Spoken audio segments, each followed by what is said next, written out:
سرویس پشت راننده کمپر رو خفه میکنه. آها اینجا خوب.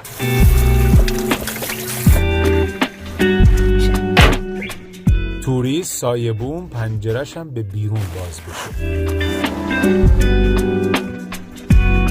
واسه بچه‌ها که لازمه، یه وقتایی هم سرگرمی خانواده است. کنار در اصلی رو به طبیعت خوبه.